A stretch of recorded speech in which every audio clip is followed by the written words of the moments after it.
আপনি বলেন শালি মরে গেলে দুলা ভাইকে লাশ ধরবার পারবে? পারবে? আপনার বউ যদি মরে, আমি যত বড়ই হুজুর হই, আপনার বউয়ের আমি লাশ ধরবার পারবো? তখন আমার হুজুরকেও অন্দর মহলে নিয়ে যাওয়া যাবে না, পীর সাহেবকেও নিয়ে যাবে না। আপনি মরে গেলে পীর সাহেব কি আপনার বউয়ের লাশ ধরে কবরে নামার পারবে? এ কথা কন না কেন পারবে? তাহলে পীর সাহেবকেও অন্দর মহলে নিয়ে যাওয়া যাবে না। অন্দর মহলে তারাই শুধু যাবার পারবে মেয়ে মানুষ মারা গেলে মেয়ের লাশ ধরে যারা কবরে নামাবার পারবে। এখন বোঝেন কারা কারা যাওয়ার পারবে, পরে হিসাব করবেন। আমার কথাকে বুঝতে পারলেন? হ্যাঁ, ফাতেমার সঙ্গে দেখা করবেন, ফাতেমার কাছ থেকে পর্দার গুরুত্ব নিয়ে তারা একটু আলোচনা শুনবেন। এই নিয়তে একদল মেয়ে মানুষ এমন সময় মেয়েদের মধ্যে একজন দেখে ছোট্ট একটা বাচ্চা সামনে দৌড়াদৌড়ি করতেছে। ছোট্ট একটা বাচ্চা, মাত্র 4 বছর বয়সের একটা বাচ্চা সামনে দৌড়াদৌড়ি করতেছে। মেয়েদের মধ্যে একজন ডাক দিয়ে বলে, বাবু তোমার নাম কি? বলে, আমার নাম হলো হোসাইন ইবনে আলী। যেই বলছে হোসাইন ইবনে আলী, সঙ্গে সঙ্গে মেয়েরা বুঝবার পারছে এটাই হলো ফাতেমার সন্তান। বাবু, আমরা তোমার মায়ের সঙ্গে একটু দেখা করবার চাই, তুমি কি তোমার মায়ের কাছে গিয়া আমাদের জন্য দরজা খোলার ব্যবস্থা করতে পারবে? হোসেন বলতেছে, আপনাদের কোনো মেয়ে মানুষ মারা গেলে তার লাশ যারা ধরে কবরে নামাবার পারবে না, এই সমস্ত পুরুষ মানুষ অন্দর মহলেও ঢুকতে পারবে না।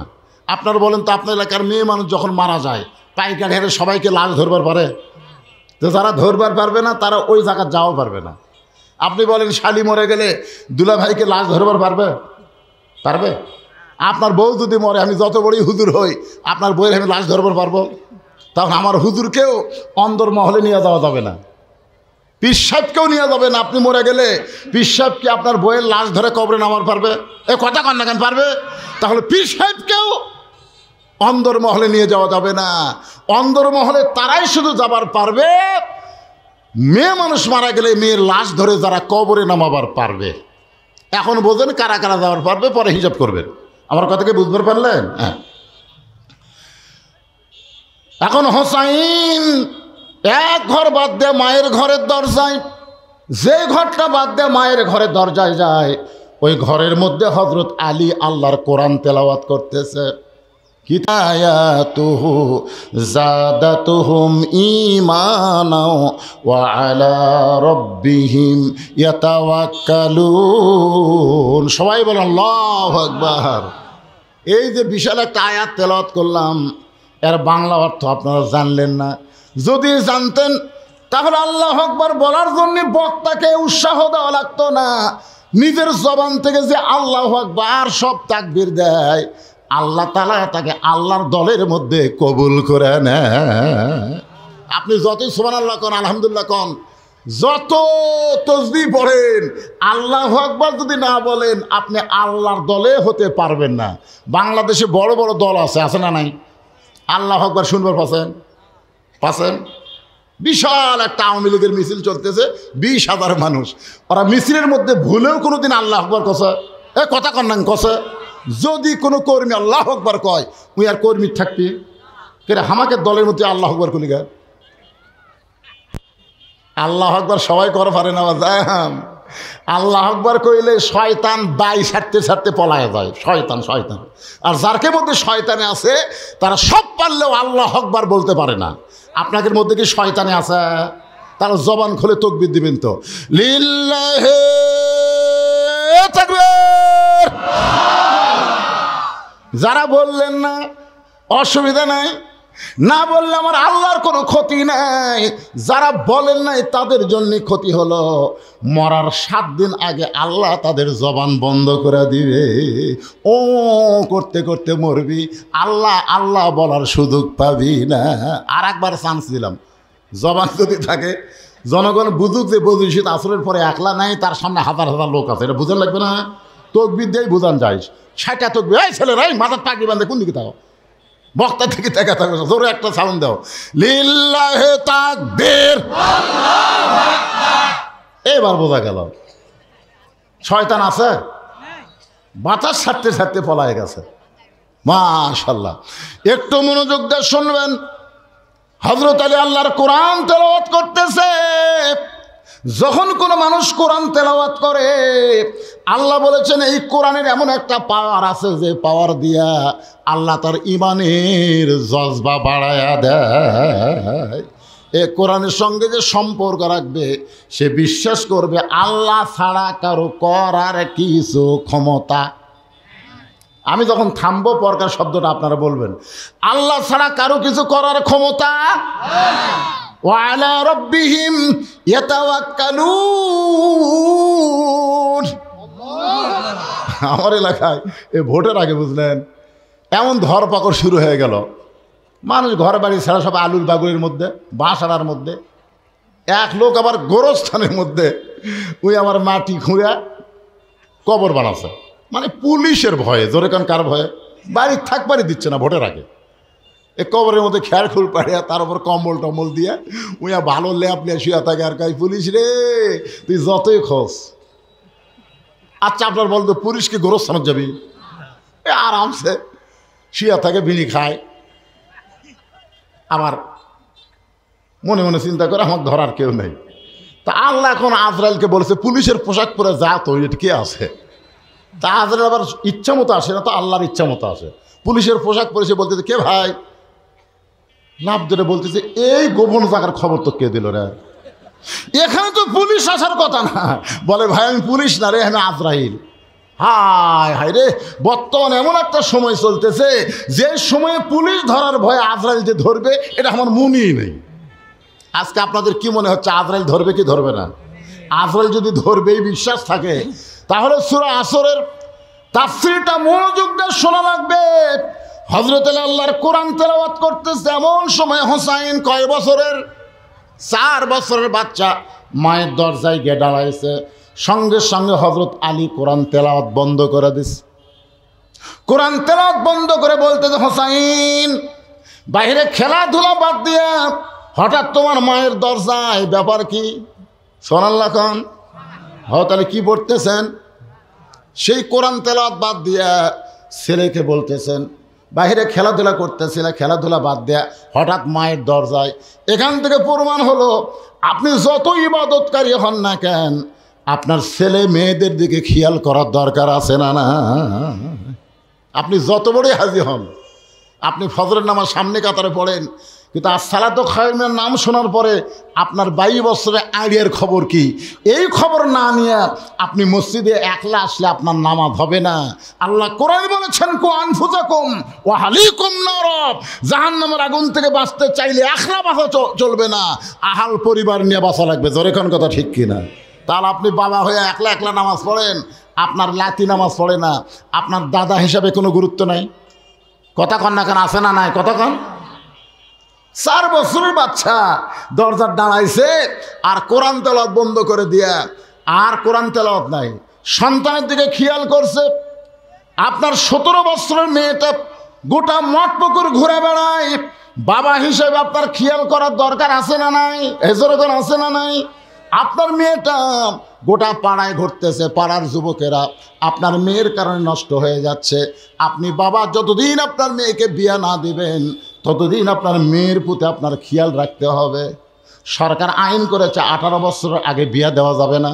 তাহলে 18 বছর পর্যন্ত আপনার মেয়েটা যেন ফাতেমা হয়, মেয়ের যেন পরিমণি না হয়, বাবা হিসেবে আপনার খেয়াল করার দরকার আছে না নাই? ফাতেমা মানে দুনিয়ার কোনো পুরুষ মানুষ তাকে চিনবে না, আর পরিমণি বাংলাদেশের অশ্লীল নায়িকা, বাংলার সব মরদ মানুষ তাকে চিনে। জোরে কোন ঠিক কিনা? তাহলে আপনার মেয়েদের দিকে খেয়াল করবেন। মেয়েটা আপনার ফাতেমা করবার গেলে কি করা লাগবে? আল্লাহ নবী ঘরের মধ্যে ঢুকে দেখে 9 বছরের ছোট্ট মেয়ে ফাতেমা হাতের মধ্যে চুরি দিয়ে মুচকি মুচকি হাসতেছে। রাসূল আমার ঘরের মধ্যে না ঢুকে বারান্দায় চলে আসলেন। ফাতেমা চমকে গেল। যেই বাবা ঘরের মধ্যে ঢুকে আমাকে মা মা বলে আদর করে, আর সেই বাবা ঘরে না ঢুকে কেন ফিরে গেল? বারান্দায় গিয়ে ফাতেমা দেখে নবীর চোখ দিয়ে দর দর করে পানি পড়তেছে। ফাতেমা বললেন বাবা কি দুঃখ আপনার মনে এমন করে কাঁদেন? রাসূল বলে ফাতেমা নবীর মেয়ে হইছো বলে তুমি জান্নাতে যাবে এইটা কখনোই মনে করবা না। নবীর মেয়ে হইলে জান্নাতে যাওয়া যায় না মা, জান্নাতে যাইতে গেলে জান্নাতের আমল করা লাগবে। সুবহানাল্লাহ। ফাতেমা বলে, বাবা মাত্র 9 বছর বয়সে আমি এমন কি করলাম যে অপরাধ করার কারণে আপনি কাঁদতেছেন? রাসূল বলে, ফাতেমা, যে দুনিয়াতে সাজবে মা, আল্লাহ তার আখিরাতের সাজ কমায়া দিবে। যে দুনিয়াতে সাজবে, আল্লাহ তার আখিরাতের সাজ কমায় দিবে। সঙ্গে সঙ্গে ফাতেমা হাতের 2টা চুড়ি খুলে মাটি ফাইলা দিলেন। 9 বছরের ছোট্ট মেয়ে হাতের মধ্যে চুড়ি রাখলেন না, ওই চুড়ি খুলে যখন মাটি ফাইলা দেয়, নবী দৌড়ে গিয়া 2টা চুড়ি করে পকেটের মধ্যে ঢুকাইলেন। ফাতেমা বলে, বাবা, যেই চুড়ি হাতে দেওয়ার কারণে আপনি এত মন খারাপ করলেন, আর সেই চুরি ফাইলা দিলাম, আপনি কেন পকেটে ঢুকাইলেন? রাসূল বলে, ফাতেমা রে, তোকে যেইটা বুঝাবার চাই সেইটা শোন রে মা। একদিন তোর নাকে নাক ফুল পরাই দিব, একদিন তোর কানে কানের দুল পরাই দিব, একদিন তোর গলায় মালা পরানো হবে। ফাতেমা বললেন, বাবা কবে কবে? আল্লাহর নবী বললেন, যেদিন তোমার বিবাহ হবে। ও ফাতেমা, মেয়েরা কেবলমাত্র এক ব্যক্তির জন্য সাজতে পারবে, সেই ব্যক্তি হলো তার স্বামী। স্বামী ছাড়া অন্য কোনো পুরুষের জন্যে মেয়েরা সাজতে পারবে না। আজকে যদি এই চরিত্র আপনার বউ গ্রহণ করত, আপনি বউকে রাইখা সৌদি আরবে যান, আপনি বউকে চেয়ে মালয়েশিয়ায় যান, কোনো টেনশন নাই। কিন্তু বউ যদি ওই চরিত্রের না হয়, আপনি টাকা কামাই করে পাঠাবেন, আইসা দেখবেন দেওরার সাথে চলে গেছে। জোরে কোন কথা ঠিক না? আমার মায়েরা যারা পর্দায় আছেন শোনেন, মেয়েদের 1 নম্বর আমল হলো পর্দা। হযরত আলী কোরআন তেলাওয়াত বন্ধ করে দেয়। হোসেনকে বলতেছ, বাজান তুই বাইরে খেলতেছিলি, খেলাধুলা বন্ধ করে হঠাৎ মায়ের দরজায় কেন? হোসেন বলে, আব্বু, কতগুলো মেয়ে মানুষ দরজায় দাঁড়িয়ে আছে, তার আমার মায়ের সঙ্গে দেখা করবার চাই। আমার মা মেয়েদের সঙ্গে দেখা করবে কিনা এইটা জানার জন্যে আমি দরজা খুলে আমার মায়ের কাছে যাবার চাই। আলী বলতে, হোসাইন, তোরে থামানোর কারণ হলো, এখন বল তোর বয়স কত? আমি তোরে থামানোর কারণ হলো, এখন বল তোর বয়স কত? হোসেন বলতেছে, আমার বয়সের খবর আমি জানি চাই। আলী বলতেছে, আমি জানি দেখেই তো থামালাম। তোর বর্তমান 4 বছর বয়সে যখন তখন মায়ের ঘরে ঢুকতে পারবি না। মায়ের ঘরে ঢুকতে গেলে মায়ের অনুমতি লাগবে। সুবহানাল্লাহ খান। তাহলে সন্তান যদি মায়ের ঘরে ঢোকে, তাহলে মা ঢুকতে দিবে কিনা এ অনুমতি লাগবে। কয় বছর থেকে? জোরে কোন, কয় বছর থেকে? 2 বছরের বাচ্চা যখন তখন মায়ের কাছে যেতে পারবে, যখন তখন মায়ের কাছে থাকতে পারবে, কোনো অনুমতি লাগবে না। কিন্তু দুধ পান করা যখন ছাইড়া দিবে, তখন বাচ্চা যখন তখন মায়ের কাছে থাকতে পারবে না, অনুমতি লাগবে। 4 বছরের বাচ্চা মা যদি কাপড় খুলে ঘরের মধ্যে থাকে, আর ওই ছেলে যদি ঘরের মধ্যে যায়, মা কিন্তু বিব্রত হবে। হবে কি হবে না? জোরে কোন, হবে কি হবে না?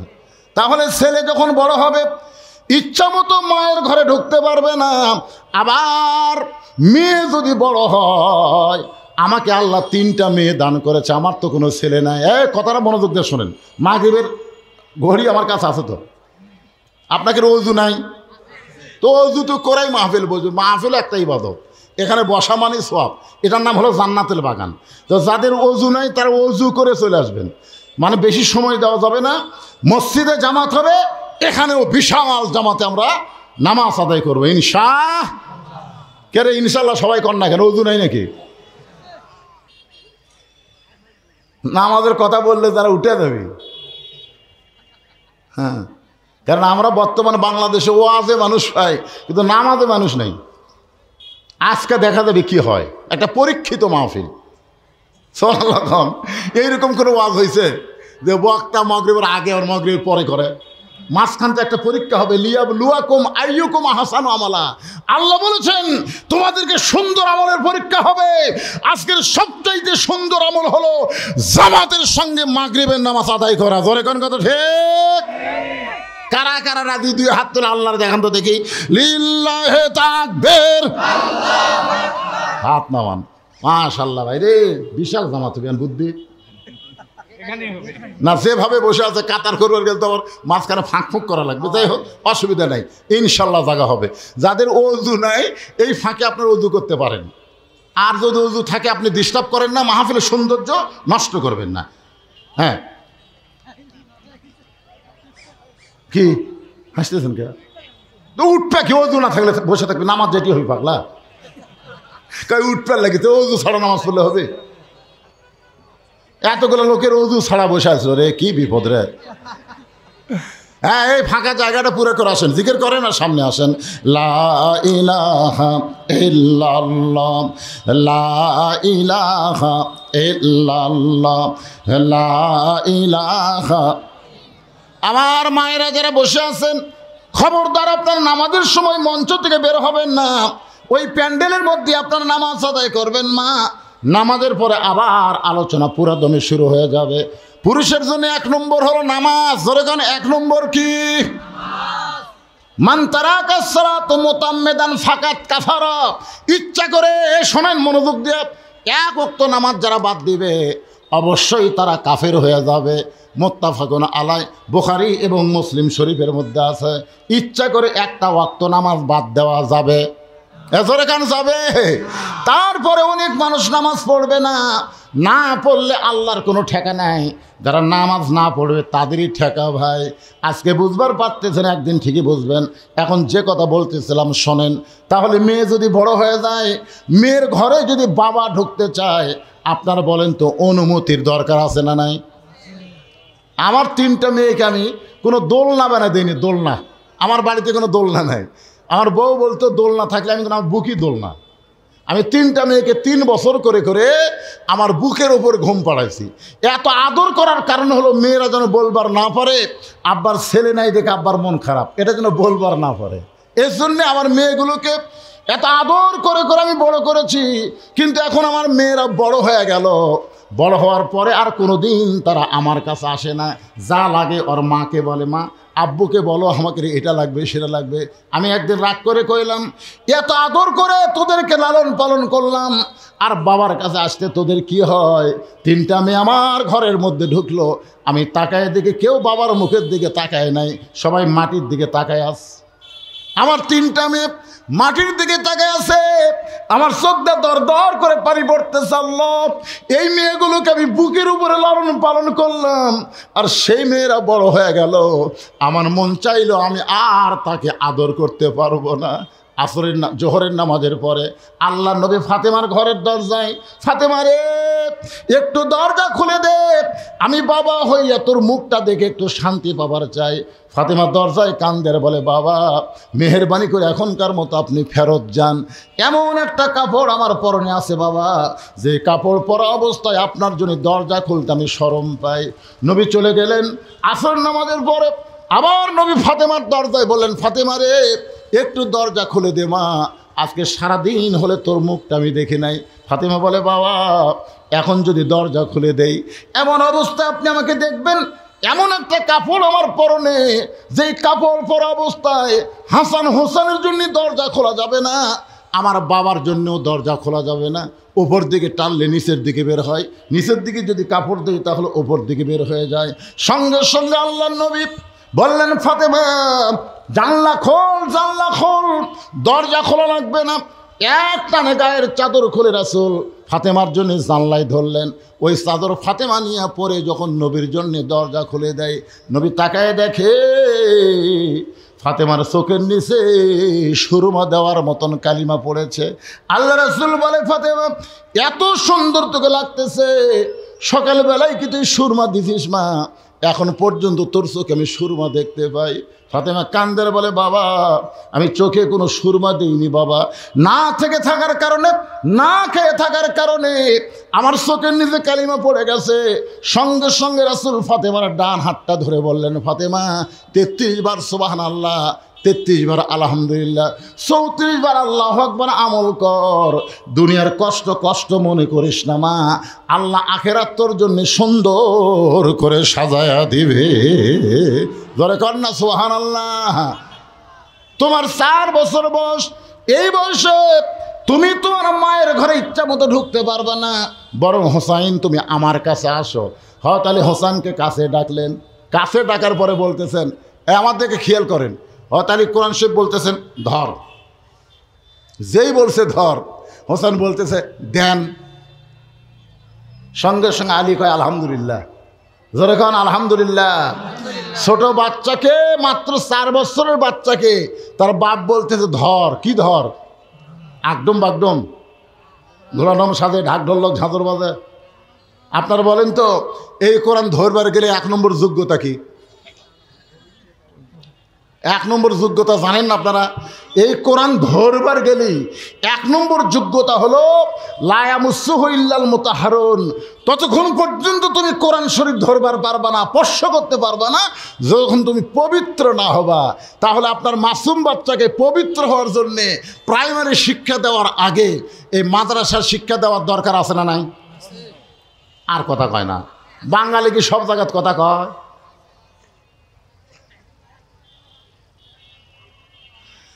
যে হযরত আলী বললেন ধর, সঙ্গে সঙ্গে হোসেন বললেন দেন।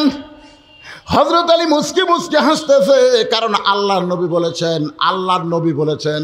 ওমর ফারুক বললেন, ইয়া রাসূলুল্লাহ, আসরের ফরজ নামাজ হলো 4 রাকাত। জোরে কোন কয় রাকাত?